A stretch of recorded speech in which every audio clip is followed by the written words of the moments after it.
Ito po ang Presidential Broadcast Service.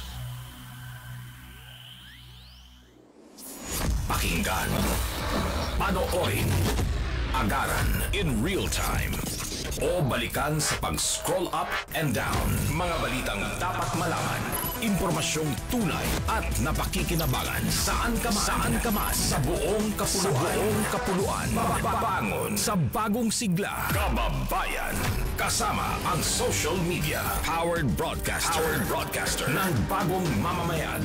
Tapat sa pag-uulat. Ito po ang Presidential Broadcast Service sa Metro Manila. Radyo Pilipinas 1, 738 AM. Oras po sa buong Pilipinas, 2 minuto makalipas ang alas 3 ng hapon.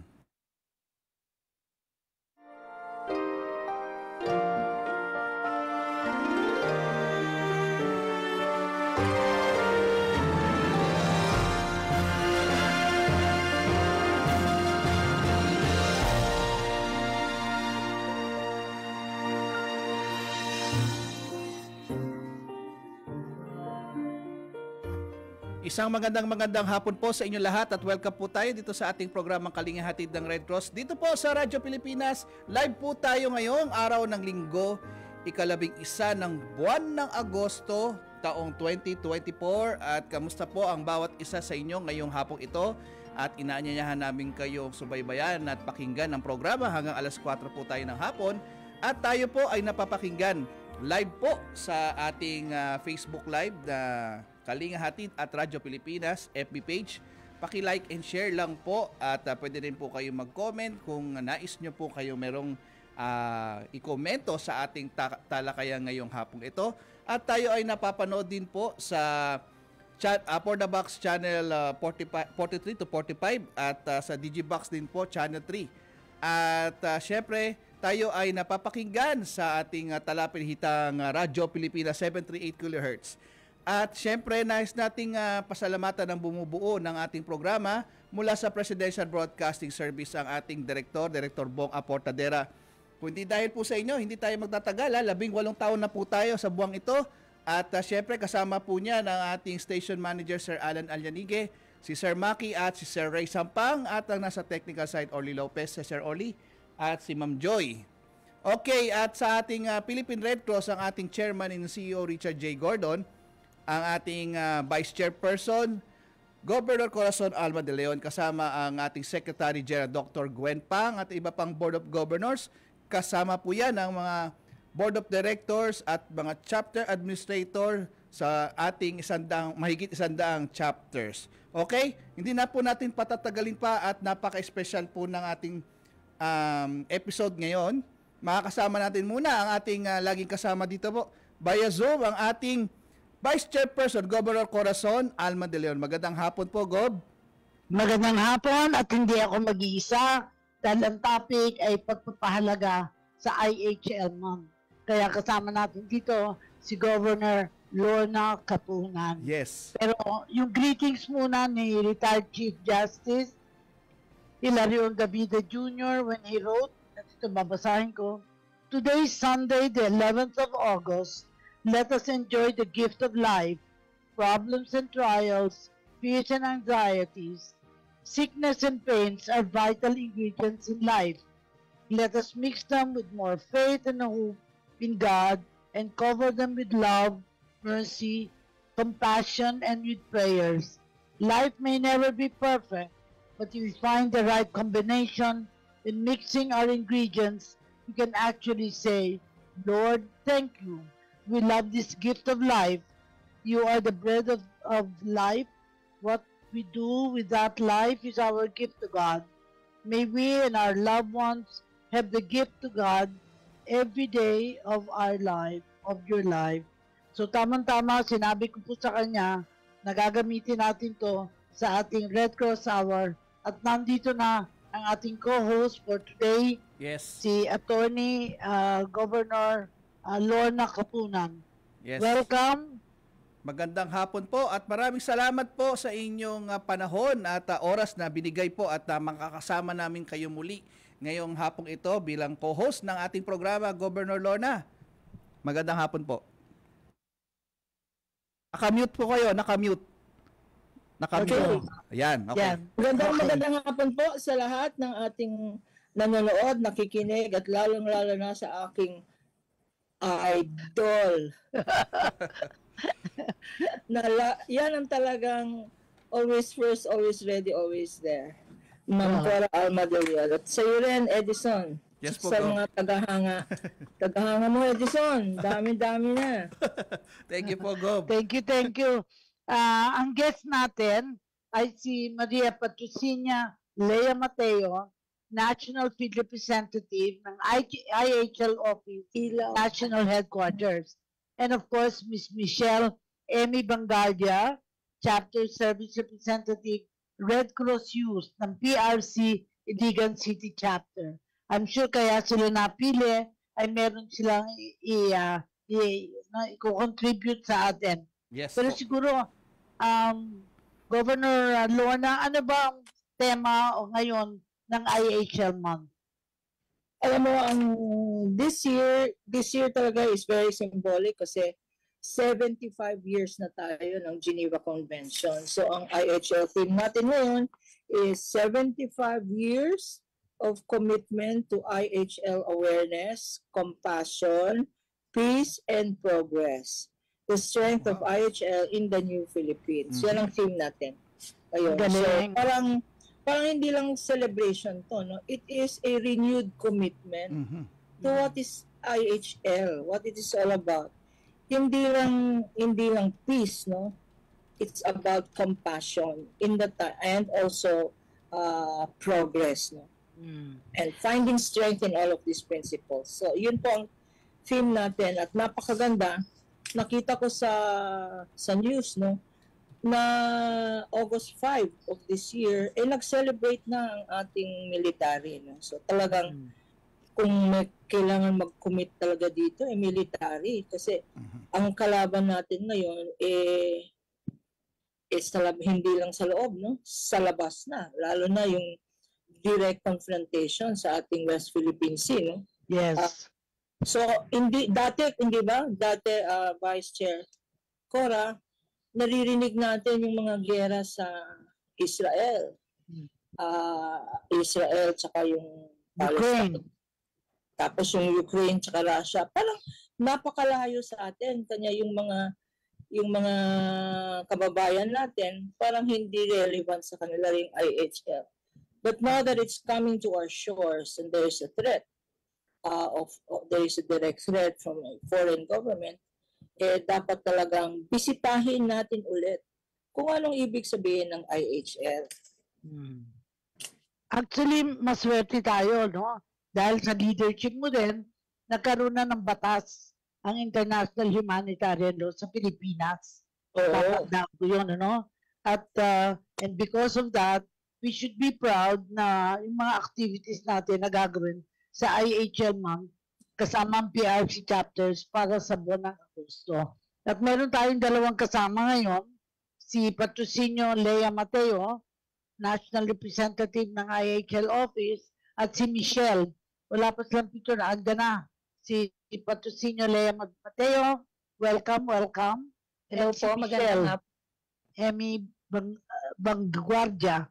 So, ikaw muna, Patrocinio. Mag-greet ka muna. Hello po. At ano ba masasabi mo bilang National Field Representative ng IHL? Ayun po, yes po, hello, magandang hapon po sa lahat ng nanonood at nakikinig ngayong hapon na ito. Ako nga po si Maria Patrocinia Lea Mateo. Yes po, Ma'am Cora, tama po si Attorney Kapunan na mahalaga po ang IHL lalo na ngayong panahon na ito. Hindi lamang sa panahon ng kapayapaan, ngunit ngayong panahon na meron tayong nakikitang maaaring panganib sa ating future. Yun po. So, magandang hapon po sa lahat. Thank you. Michelle, tumati ka at sa Iligan chapter ka pala. No, nakarating na ako sa Iligan pero di pa kita na-meet. Mukhang batang-bata ka pa. Go ahead, Michelle. Mita Cora, lahat naman sila mas bata sa atin, ano? Kanya dapat bigyan na tayo ng medalya dito. Parang last people standing na tayo dito. Oo Pero nga eh. yun ang maganda, no, Tita Cora. Na ang volunteer service talaga, hindi naman nahuhuli ang younger generation. I'm sure si Chairman Gordon na 4 generations na ata sila hanggang apo na, no? Di tayo rin. Correct. So, tanungin natin, no? Kay Michelle. Michelle, ikaw ba una? Sa anong magiging activity ninyo sa IHL na kasamang PRC chapter sa katulad mo para sa buwan ng Agosto? Kaya magkwento ka ngayon, Michelle, sa pangalan mo lang mukhang sariwa Michelle. Go ahead. Okay, magandang hapon po sa mga nanonood and nakikinig po na today, this afternoon. So, I'm Michelle po, again, sa Iligan City Chapter. So, bukas po, under the project of Advancing Disaster Risk Reduction and Anticipatory in Most Vulnerable Communities in the Philippines, with funding support of the German Red Cross and German Federal Foreign Office, we invited po 19 schools, 19 active Red Cross Youth Councils in Iligan City to celebrate po our international humanitarian law. So for the primary po, we do quiz bowls, and then for the high school and then college, we do the essay writing, and after po, we do the dissemination po ng international humanitarian law po. Para naman kay Patroconia, Lea Mateo, marami na bang sektor ng gobyerno ang nabigyan ng tamang impormasyon patungkol sa IHL? At kung meron na, sino-sino na ang mga ahensyang ito? Of course, madadagdagan ito ni Governor Kapunan kasi siya talagang may-ari ng IHL sa Red Cross. Yes. Go ahead. Yes po. Ang PRC ay nagsusumikap na mapalaganap po ang kaalaman patungkol sa IHL sa abot ng kanyang makakaya. Pero ang pinaka-prioridad po ng PRC sa ngayon ay ang makarating ang mga kaalamang ito sa komunidad na madalas na apektuhan ng armadong sagupaan. So, isa doon po siguro si Iligan City. Ang PRC ay patuloy na nagbibigay ng impormasyon patungkol sa IHL sa mga miyembro ng sundalo at kapulisan, pati na rin po ang ahensya ng gobyerno na naatasang tumulong sa mga biktima ng kalamidad o sakuna katulad po ng kawani ng Social Welfare and Development at ang Disaster Risk Reduction Management Office. So, yun po yung mga ahensya ng gobyerno na ating katuwang ngayon kung paano po natin napapalaganap ang IHL dissemination sessions. Yun lamang po. Para naman sa ating colleague, si Atty. Kapunan, hinggil naman sa emblem law, marami na ba ang sumunod sa tamang paggamit ng logo ng Red Cross? Siguro dadagdagan na rin ito ni Lea. Go ahead, Attorney. Alam mo, with the help of ICRC, no, ating partner dito sa IHL sa Pilipinas, no, yung International Committee of the Red Cross, marami na rin tayong nasulatan na establishments kagaya ng mga botika, mga drugstore na gumagamit ng Red Cross emblem. Tinatanggal naman nila yung Red Cross emblem. Mga security agencies na sinusulatan natin, yung kanilang first aid kit may Red Cross na symbol, pinalitan na nila, no, ginawang white cross. Yes. Hindi ba? So marami ring yung mga doktor na mga practitioners, no. Kung minsan yung calling card nila may symbol ng Red Cross, no. Hindi nila alam na atin yun. So sinusunod naman sila. So in terms of compliance, meron naman tayong significant compliance.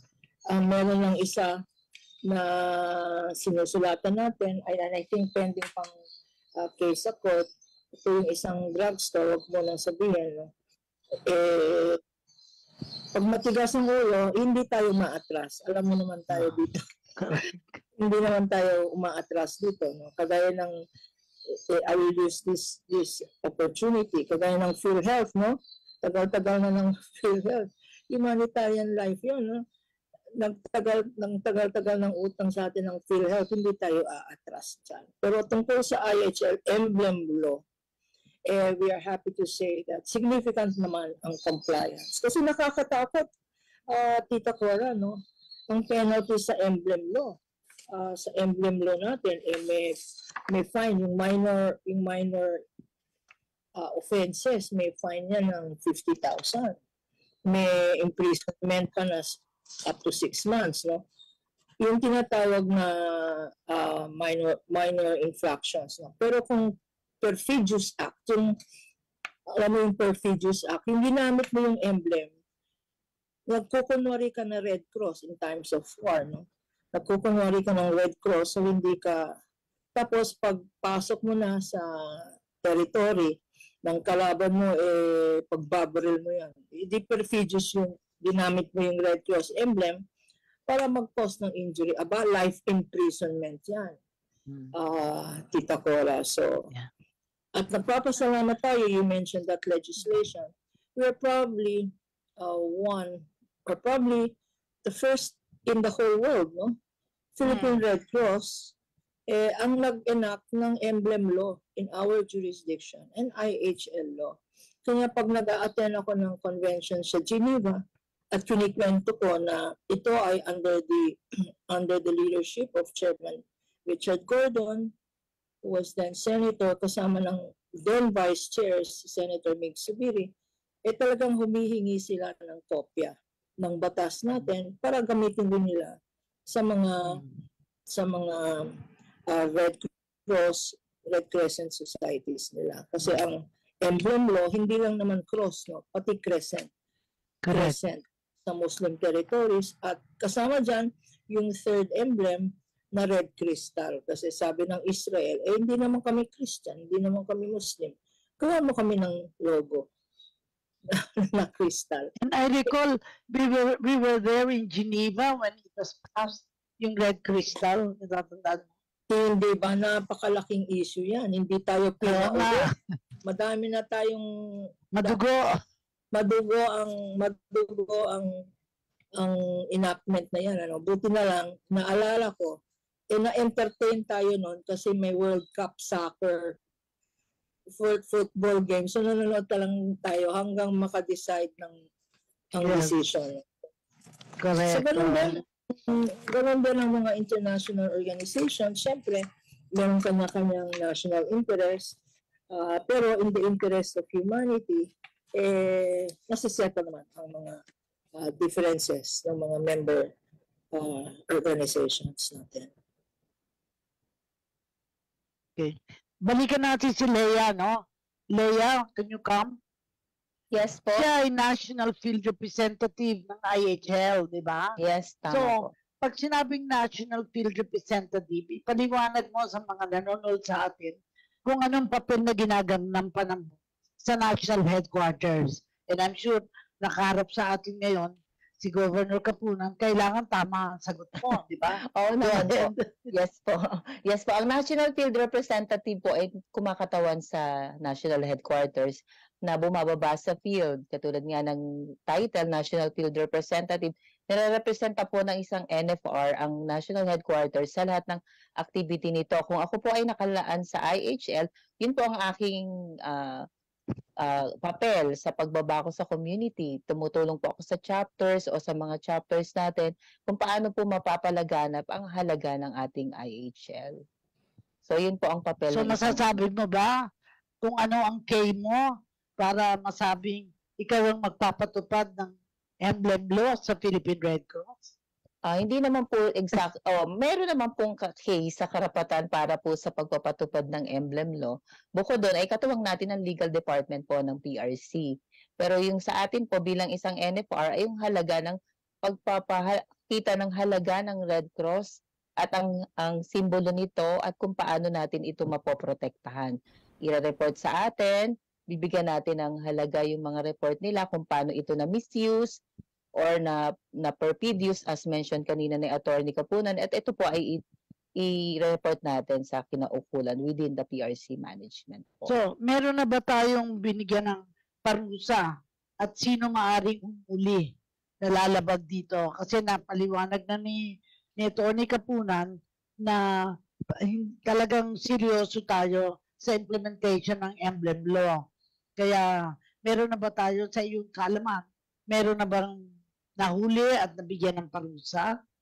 Sa aking kaalaman, nung ako po ay nandito na sa IHL, ay wala pa naman pong nahuli at Yes. naparusahan. Pero marami na po tayong mga kumpanya, lalo na po yung ating mga negosyante na hindi pa gaanong alam ang kanilang ang ginagawa o ang halaga ng ating emblem, ay binibigyan po natin sila ng warning na ito po ay hindi tama at kailangan po nilang itong wag gawin o palitan. Katulad ng sinabi ni Attorney Kapunan, marami na pong nag-comply para po hindi nila gawin ang mga nakasanayan nila.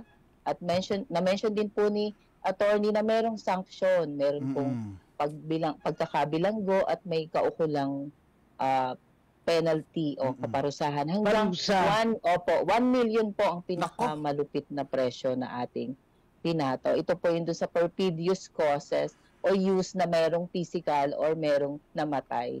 Pero po doon sa mga kumpanya, sa ating mga negosyante na gumagamit nito ay na-mention din ni Attorney kanina na 50,000 pesos or more at merong pagkakakulong na 6 na buwan. Mahigit. Sa atin nagsakalit, hindi pa alam ng iba, ngayon ay binabantilyo na natin ito na hindi basta-basta mag-define sila ng batas na tungkol dito. Attorney, Yes po.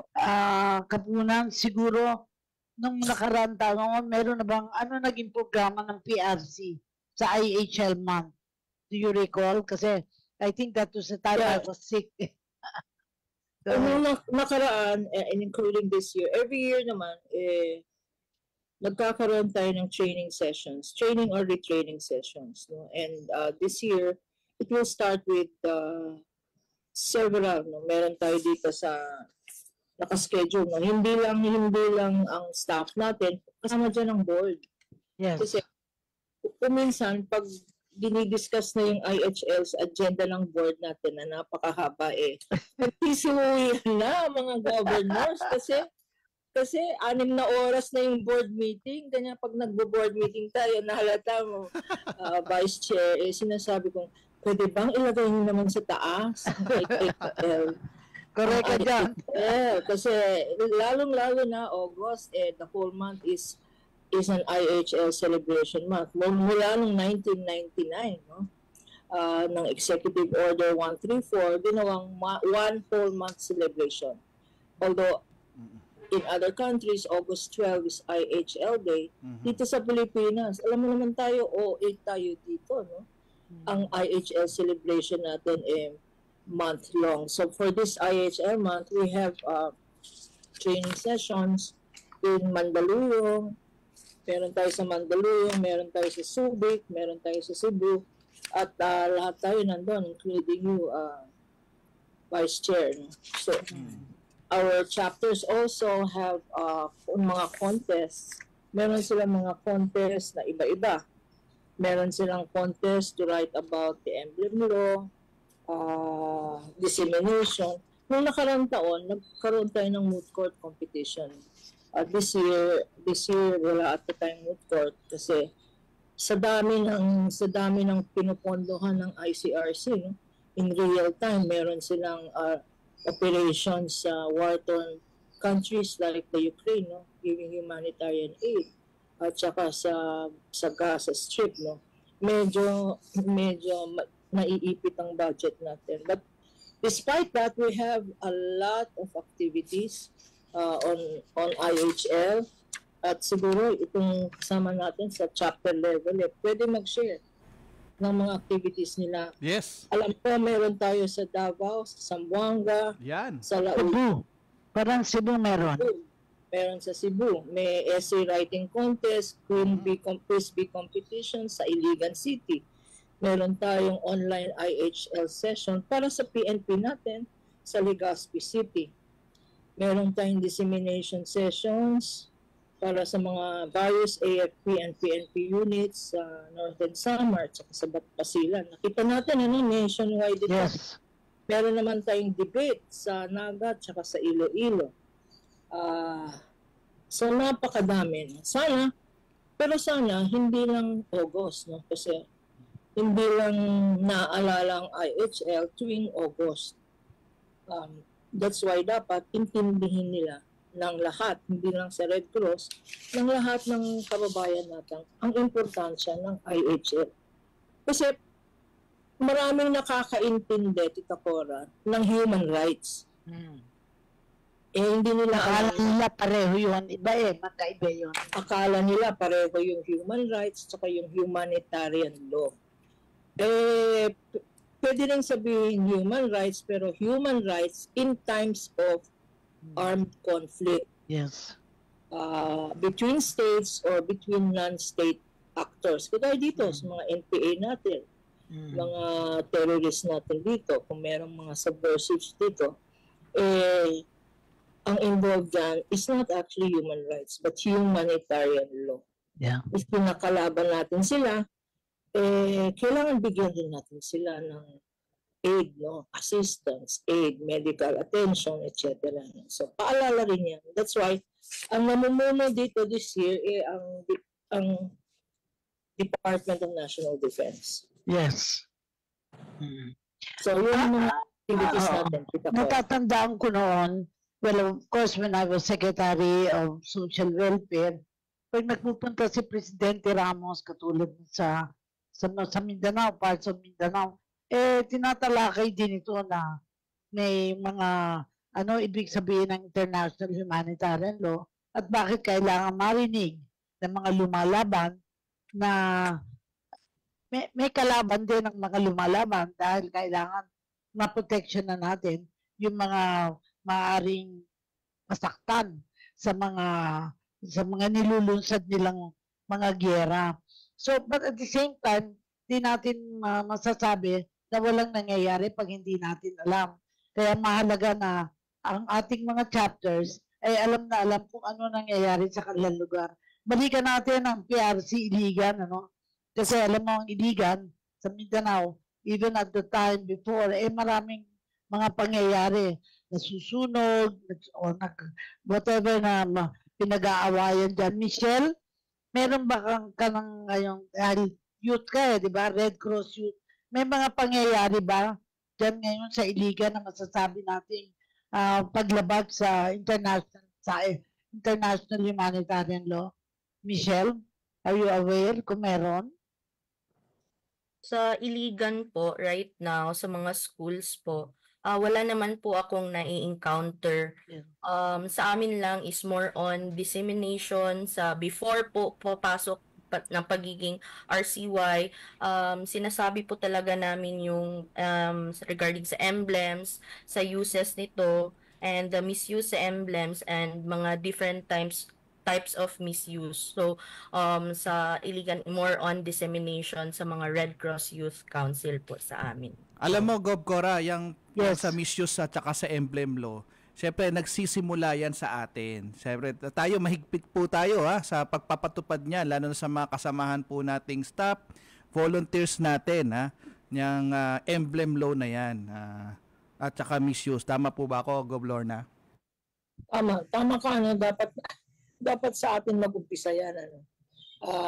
Lalo-lalo na tayo, kung minsan meron tayong mga activities, kagaya ng yung fun run natin. Sa ating mga fun run, nagbibigay tayo ng t-shirt na may emblem ng Red Cross sa lahat ng mga participants. Dapat, yung t-shirt na binibigay natin sa fun run natin na isang fundraising activity, huwag nilang gamitin. Huwag nilang gamitin pangpunta sa mall, pangpunta sa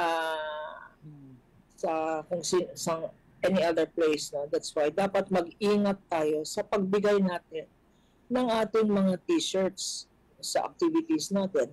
Meron ng iba dyan, hindi naman ambulansya, hindi naman mobile clinic ng Red Cross, naglalagay ng sticker ng Red Cross para maka-exempt sa coding. Naglalagay sila ng sticker ng Red Cross. That's why we should start with ourselves in the organization. Huwag nating gamitin ang ating logo kung hindi naman official ang okasyon. Kung minsan may okasyon tayo, naka-Red Cross uniform tayo. No? Kasi ang emblem natin hindi lang protective symbol. No? Ang emblem ay protective symbol pag ginagamit to sa field. Yes. Yeah. So it can also be a symbol for identifying who are Red Cross. So dapat Red Cross lang ang gumagamit ng symbol na yan. Yeah. Correct. Ako'y nakapanood ng some old movies, English movies, na si Queen Elizabeth ay nakasakay sa sakyan na may nakalagay na Red Cross. Kaya natutuwa ako na sabi ko, pati mga monarchies ay guided din by the correct use or correct usage of the symbol natin ng Red Cross. Pero siguro dapat tingnan natin sa mga chapters natin kasi parang except for kung merong event na IHL month, para hindi masyado silang disseminate ng information. Ako, ang paniniwala ko, dapat masabi ito sa mga barangays na maaaring may nangyayari na kalabisan na that warrants the information on international humanitarian law. Siguro pwede natin tanungin ang mga chapters na simula na palaganapin ang kaalaman sa IHL sa mga barangays. Kasi minsan, ang mga kaguluhan ay nangyayari sa barangay. Ano sa palagay mo, Governor Kapunan? Tama yun, dapat sa hindi lang ang IHL activities, hindi lang celebratory every August. No? Kasi tayo naman ang latest count natin meron na ata tayong 101 chapters. Correct. 1 chapters na tayong nationwide. No? Yung mga chapters na yan, community-based yan. Kasi ang area of service nila ay community.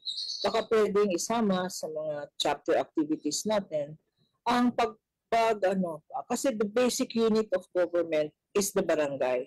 Hindi ba? Sila ang always ready dyan sa barangay nila, sa community nila. Hindi lang sa panahon ng disaster dapat, no? Panahon dito, sa pag-disseminate din ng respect for the emblem. Yeah.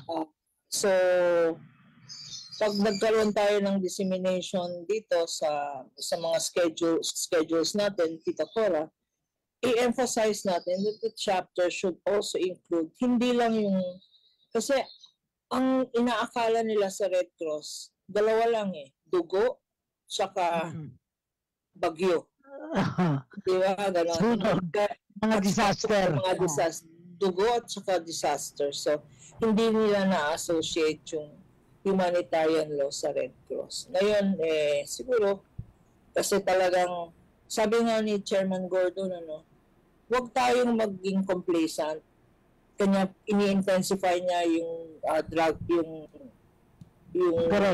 Correct ka yung dyan. ating blood donation campaign, no? Because hindi kasi tayo pinapagligiran tayo ng ibang mga big geographical interest, no? May interest sa atin ng US because the Philippines is strategically located, lalo na yung West Philippine Sea. Siyempre, nandiyan ang China, nandiyan ang ating ASEAN neighbors. Kung mag-away ang US tsaka ang China, baka mag-World War III. Saan ang Pilipinas? Nandun tayo, sandwich tayo doon, So, hindi lang... Bago mag-World War III, mag-break muna tayo sapagkat ang gusto natin pag-usapan yung mga challenges na patungkol sa pagbibigay ng impormasyon. Yes. Go ahead, Edison. Apo, siguro, Gov. Cora, sa pagbabalik din natin, pag-usapan natin, magkakaroon tayo ng magandang isang event ngayong darating na Martes at sa mga susunod na araw patungkol dito sa pagtalakay ng IHL.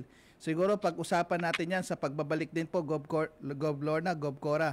At magkakaroon po tayo ng maikling commercial break. Magbabalik po tayo sa ilang mga paalala. Salamat. Komentaryo patas at matalino. Alam niyo naman, both houses dapat yan eh. Hindi naman po pwedeng dyan lang sa Senado, hindi naman po pwedeng dito lang sa Kamara. Sa dami po ng mga magsasaka na nangangarap na mabigyan po ng pagkakataong maibenta kanilang mga produkto dito po sa Maynila. Fake news, binubura, tinutuwid mga binaluktot na balita. Na-interview pa nga natin ng PhilHealth dito. Pinupush nga po nila yung karagdagang premium. Ayon sa FDA kasi ay ginawa, alisunod na rin tinatawag na create law. Radyo Pilipinas, 7:38 AM. Sa balita't impormasyon, tapat sa pag-uulat. Congratulations, Carlos Edril Yulo, double gold medalist at the Paris 2024 Olympics for men's artistic gymnastics, floor exercise and vault respectively, for making history at pagbibigay ng karangalan sa Pilipinas. You make every Filipino proud. Ikaw ay isang tunay na bayani. Salamat sa iyong pagmamahal at sakripisyo para sa bayan. Muli, isang malakas at malaking congratulations, Carlos Edril Yulo. Pagbati mula sa Presidential Broadcast Service at Radyo Pilipinas. Ito ang Presidential Broadcast Service sa Metro Manila. Radyo Pilipinas, 7:38 AM. Okay, nagbabalik po tayo sa ating programang Kalinga Hatid ng Red Cross sa Radyo Pilipinas sa ikalawang bahagdan ng ating programa. At nais nating pasalamatan yung mga sumusubaybay sa atin, especially sa Facebook Live natin. Doon na nakaraang taon, inabot po tayo ng almost 3,000 views po sa Facebook. At ngayon, sa mga oras na to, tayo ay merong pong 15 live viewers sa ating Facebook at nais nating pasalamatan ang mga sumusubaybay sa ating programa ha. At talaga nga namang nagbibigay saya ang inyong pagtangkilik sa ating programa. At syempre, kasama pa rin natin ang ating Vice Chairperson, Governor Corazon Alma de Leon. At kasama natin, ito po yung sinasabi nilang kasama doon sa isang programa sa TV, ang isa sa mga trio tagapayo, si Governor Lorna Capunan. Magandang hapon po. Alam mo, merong isang question dito na inihanda na medyo malalim kaya aabot tayo ng the rest of the time sa programa. Kasi ang tanong, ano-ano ang mga nagiging challenges ngayon sa pagbibigay impormasyon patungkol sa IHL? Unahin natin si Lea Mateo dahil siya naman ang National Field Representative ng IHL Office. Sa iyong palagay, ano ngayon ang challenges na hinaharap sa pagbibigay ng impormasyon? Go ahead. Yan po. Lea? Sa aking palagay po, ang isa sa pinakamalaking hamon ng IHL Office ay ang pagpapalaganap ng impormasyon na mapalapit ang interes ng mga tao sa ating usaping IHL. Dahil nga po siguro complacent na nga sila at sanay sila ng payapa yung ating pamumuhay. Na-experience sila yung payapa at halos tapos na o wala nang gaanong mga armadong sagupaan. Pero dapat nga po kahit ganun pa man ay mapalapit sila sa usaping IHL. So nakikita ko po na pwede natin gawin to through the Red Cross 143 program natin, na itong mga ating Red Cross 143 volunteers sa community, as mentioned kanina na ang pinakamaliit na system of government ay barangay, ay sila yung maging bihasa sa usapin ng IHL para po within the community ay merong sasagot agad dun sa mga katanungan nila o agam-agam nila tungkol dito sa usapin ng international humanitarian law. Bukod doon, ay magiging ganap na silang IHL person o magiging kaparte na ng kanilang ordinaryong buhay yung usapin dito at magiging alam nila o magiging maalam sila kung paano nila ito haharapin. I mean yung mga pwede nating maging problema sa darating na panahon o pwedeng kung paano nila ma-disseminate yung tamang paggamit ng ating emblem. Salamat. Swak na swak ang pangalan mo, Patro Konya. So, ibig sabihin, patrona ng IHL. Kipishel naman, natutuwa ako dahil siya chapter representative ng Red Cross Youth. Ako naniniwala, simulan na natin ang pagpapalaganap sa pamamagitan ng mga kabataan. Sa pangalan mo lang parang artista, Michelle. Kaya pakita mo na kagalingan ngayon, magmomodelo ka sa Iligan City. At parang kopyahin ng ibang chapters natin anong ginagawa ni Michelle sa Red Cross Youth sa Iligan. Go ahead, Michelle. Sa amin po sa Red Cross Youth Iligan, ang before po makapasok sa RCY is nagdi-disseminate po talaga kami regarding po sa importance ng emblems natin, ang kahalagahan ng paggamit po ng mga uniforms at ang mga kaakibat na ano nito pag ginagamit natin sila sa hindi mabuting paraan ang mga emblems po ni Red Cross. So, patuloy po yung pag-disseminate namin sa mga councils and schools po ng schools dito sa Iligan. Patuloy po. Ang nakita kong isang challenge talaga, sa every chapter, meron tayong poster ng IHL. At kung hindi pa lahat ng chapters ay meron, tiyakin na lalo na sa inyo mga kabataan na parang magbibigay impormasyon tungkol sa IHL. What do you think, Gov Lorna, tungkol dito sa challenge na to? Kasi may mga chapters nakita ko, wala namang information about IHL. Baka yun ang dapat natin tiyakin na in this year na 2024, ay titiyakin natin walang chapter na walang poster ng IHL. Dapat siguro kasi ngayon tama yung posters, no. Dapat meron tayong mga IHL posters sa lahat ng chapter. Siguro 'yun ang pwedeng activity ng ating PRC IHL committee. Yes. The other thing is meron tayong Facebook, meron tayong website. Dapat may specific section doon ang IHL, hindi lang sa month ng August. Kasi ngayon wala nang nagbabasa, puro nasa cellphone na. Nasa cellphone. Baka nga itong dalawa natin, no, si Patrocinia at saka si yung in charge ng youth. No? Baka pwede kayong gumawa ng TikTok. Kasi yung attention span ng ating mga youth, ganun lang. Kasing haba lang ng isang TikTok, hindi mo sila pwedeng pagbasahin ng literatura tungkol sa IHL. Gawa tayo ng TikTok, gawa tayo ng Instagram. Yun ang mga binabasa ng youth. No? At bakit tayo mag-umpisa sa youth? Kasi yung youth, yun ang nagiging gurang, yun ang nagiging adults. Yes. If we cannot educate this generation, let's educate our youth, no. And meron lang akong idadagdag, no. What are the challenges, Tita Cora? Not only at the chapter level, but let me indicate why. For instance, dito tayo wala tayong international armed conflict at the moment, no.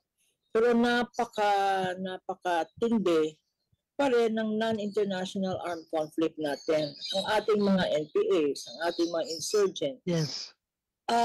From where you're coming, you know what that is all about. It's all about poverty. It's all about walang makain ng pamilya. Dito mamundok na lang tayo.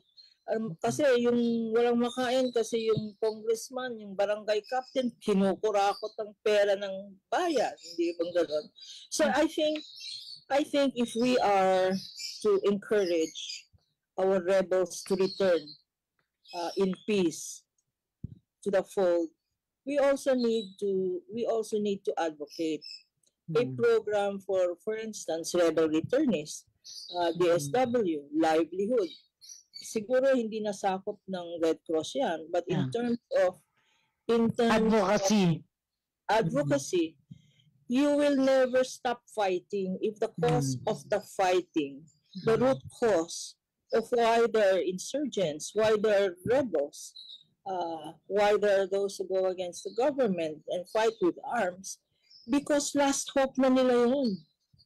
So if we can sow hope in them by an all-of-government approach, mag-create ng livelihood, mag-create ng sustainable farming sa mga barangay. Hindi lang yung bibigay ng allowance na 1,000 pesos a month na hindi mo naman makokolekt Kasi kinukuha ko siya. So, maybe it's time that we go even beyond. Because ganyan naman ang chairman natin, napaka-visionary ng ating chairman. He's looking at the future. Maybe in terms of IHL, we can also, in terms of advocacy, challenge the government to bring back all of these insurgents and rebels to the fold. To the fold. Yes, by addressing their needs. So napakalaking challenge yan, Governor Cora. I agree with you. In fact, I got information na Chairman Gordon decided to send volunteer medical team sa National Kidney and Transplant Institute dahil marami itong nag-open sila ng ward para sa may leptospirosis. So ang isang sakit na makukuha dahil pag nagkaroon ng baha, naglalakad sa baha at nakakaroon ng sakit. Pero siguro nakita ko talagang another challenge na kailangang harapin natin ay yung accessibility ng mga chapters na kailangan siguro meron silang, kumbaga kung gagamitin natin ang 143 for information, piliin natin yung magaling mag-articulate, magaling magpaliwanag, parang merong, in every chapter, merong spokesperson, not necessarily staff na chapter representative, pero isang volunteer, isang board member, na talagang ang may kaalaman. And we can say na ito na yung mga liga ng mga IHL all over the country. And since we have 100, more than 100 chapters, meron na tayong 100 IHL camps. Nakita ko yan for the next couple of years. Tingnan natin. Because this is our contribution to the international arena dahil meron tayong na-develop na IHL spokesperson in every chapter. Diba? And, segue ako dyan, Tita Coron.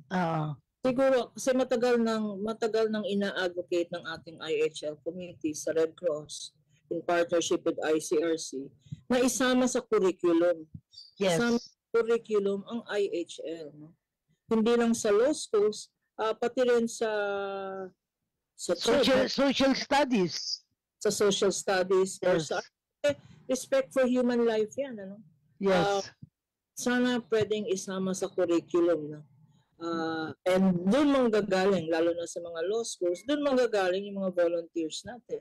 If we can have a partnership with, for instance, Integrated Bar of the Philippines, gawin nilang kasi kaming mga lawyers, meron kaming mandatory training every 3 years. May mandatory, kailangan mag-aral kami ng 2 weeks. Dapat kasama yan sa mandatory compliance ng mga lawyers, yung IHL na yan. And lastly, sana, and this matagal na natin ina-advocate na yon, meron tayong Human Rights Commission. Yes. Sana karoon din tayo ng Commission on International Humanitarian Law para ma-institutionalize na ang IHL. Kasi meron tayong Human Rights Commission. Yeah. Kailangan naman may IHL Commission. Yes, correct ka dyan. And I think ang kasama natin Panahon dito, mo yan. Panahon natin. Department of Foreign Affairs, kasama natin dyan. Correct. Department of Defense, di ba? Correct. Kaya mahalaga. But anyway, merong last 5 minutes tayo, Edison? Yes. Yes po, Gob. Wala ka. Yes po, Gob. Siguro sige. magbigay na po tayo ng Bigyan mga... na natin ng opportunity ang ating guest na si Michelle at saka si Leia na to say the few words how they found this program, ano yung naging natuwa ba sila, na-challenge ba sila sa ating programa.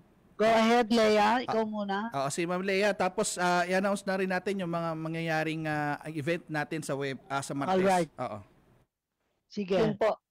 Siyempre po ako po ay natuwa dahil na-share natin ang ating kaalaman sa IHL. Siyempre na-challenge din po. Siyempre kayo ni Attorney Kapunan, Ma'am Cora, ang aking makakaharap ngayon. Kasama natin si Edison at ang ating kasama sa iliga na si Michelle. Bukod doon ay tama si Edison, kailangan po nating i-promote yung mga darating na activity po ng IHL, katuwang ang ICRC. So magkakaroon po tayo ng IHL Forum sa darating na Tuesday. Ito po ay gaganapin sa ating tower dyan sa Mandaluyong. Sumunod po ay sa Subic. Meron tayong magiging IHL Forum doon. Ang target naman doon ay mga chapters ng Central Luzon at ang ating mga kasama sa Iloilo naman po. Doon naman po ang ating mga kasama na galing naman po sa Visayas. At sa Cebu naman po, ang sa Iloilo po ay August 23. Ang target participant po natin dito ay yung mga chapters ng Visayas. At sa August 28 naman po, ang target na audience naman po natin ay ang Mindanao chapter. So, magkakasama po tayo doon. So, see you po. Sana po supportahan ng ating mga chapters. Yun po. So, ipapasa ko po kay Michelle. Go ahead, Michelle. Go ahead.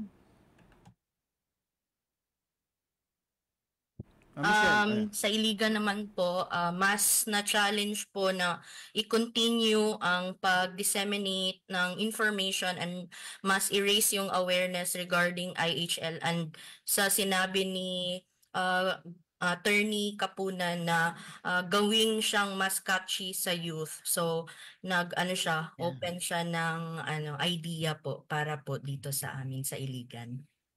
Yun po. Thank you. Gov Lorna, yung parting words. Final message po, Gov Lorna. Ang final message ko is, sana ang IHL hindi lang every August. Yes. IHL should be in our hearts, no? Kagaya ng team natin ngayon. 75 years na yung ating Geneva Conventions. 4 na Geneva Conventions yan. Protecting those that are war on land, yung Geneva Convention 1, Geneva Convention 2, yung nasa shipwreck, mga ganyan. Sa Convention number 3, yung prisoners of war. Geneva Convention number 4 is tungkol sa mga civilians.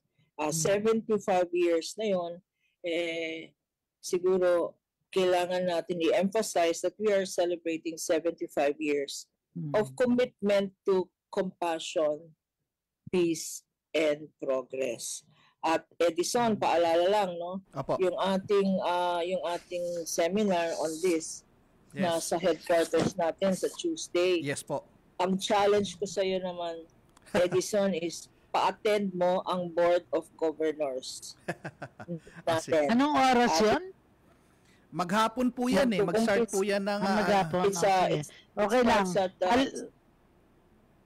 Starts at I think 9 to 6, no? Pero and sa out of town natin, Governor Cora, kung pwede kang pumunta, at saka si Governor Inky kasi nasa out of town din ako. Nasa New York ako nitong the last 2 sessions, no? So ayusin natin yan. Nakasama si Governor Cora sa out of town natin. Yes, opo. Okay. So, challenge accepted, ha? Yes po. Mag-a-attend lang ng Board of Governors si Governor Cora tsaka ako. Anyway, ang ending ko, very appropriate ang ending, a prayer for the nation. Lord, let me be the change I want to see, to do with strength and wisdom, all that needs to be done, and become the hope that I can be. Set me free from my fears and hesitations. Grant me the courage and humility. Fill me with spirit to face the challenge and start the change I long to see. Even if I'm not the light, I can be the spark in faith, service, and communion. Let us start the change we want to see, the change that begins in me. At ito'y makikita natin sa development sa ating IHL dito sa Philippine Red Cross. Maraming salamat sa lahat ng naging bisita natin at ang co-host natin, si Governor Lorna Kapunan. Goodbye na tayo, Edison. Yes po, at nais nating pasalamatan muli ang ating mga naging panauhin po natin ngayong hapong ito. Siyempre si Ma'am Maria Patrosconia Lea Mateo at si Ma'am Michelle Emmy Vanguardia, at siyempre muli nating nakasama ang ating co-anchor na si Governor Lorna Kapunan. Sana makasama ulit namin kayo, Gob, pag available po kayo. At siyempre ang ating Vice Chairperson, Governor Corazon Alma de Leon. At yan na po ang Kalinga Hatid ng Red Cross sa Radyo Pilipinas ngayong 11 na Agosto. At susunod na po ang pagbabalita hatid ni Sir Albert Sebastian at kasunod ng programa ni Vance Fernandez Pulson ng Pilipino. Ito po si Edison Enriquez, 4 na minuto bago mag alas 4 ng hapon. We know you're always on the go.